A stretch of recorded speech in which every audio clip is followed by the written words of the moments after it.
I'm 69 now, and you know, I graduated when I was 20 because of the polio epidemic.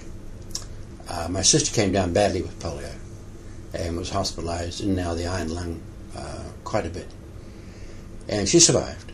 And finally, was greatly assisted by Paul Harrington rods, and she had surgery in Texas.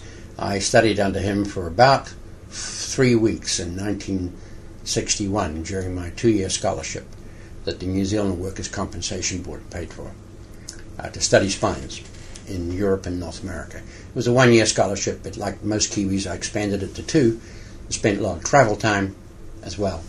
And my mother read an issue of the Time magazine. There was a picture of Paul Harrington holding up 2 metal rods with a caption underneath saying, "But you can't play football." And it was talking about how he uses these in straightening out scoliosis. And I'd already heard the name because when I started to prepare to go overseas to study manual and manipulative therapy, there wasn't much in the literature at all on manual therapy, or particularly in spinal biomechanics.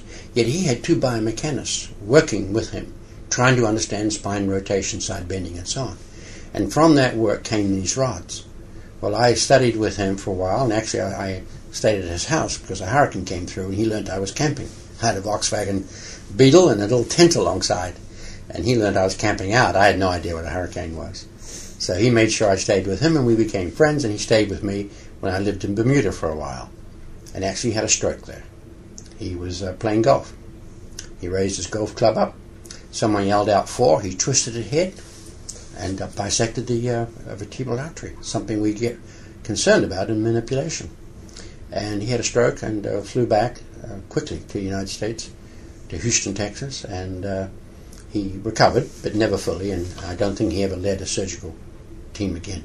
But I've met him on occasions after that. Anyhow, because of my sister's polio, I was sent to the country because my mother and father were very busy with my sister. And I did schooling by correspondence. My auntie was very strenuous. And in a period of 2 years living with her, I did 3 years of correspondence school. So I came back already younger than my classmates because of the way the yearly calendar works out. Now I'm almost 2 years younger than my classmates, going through high school and going through college. And I would never recommend that to anybody. For one thing, the girls are always older than me. They weren't interested in me. They're innocent guys near their own age. But the other thing is it's a struggle when you're immature, yet you're with people physically bigger and also mentally more adept. Just simple maturity. Didn't matter when it came to rugby or swimming, because I played first grade rugby and I swam for New Zealand universities. But it mattered academically and it mattered socially. But that's how I graduated at the age of 20.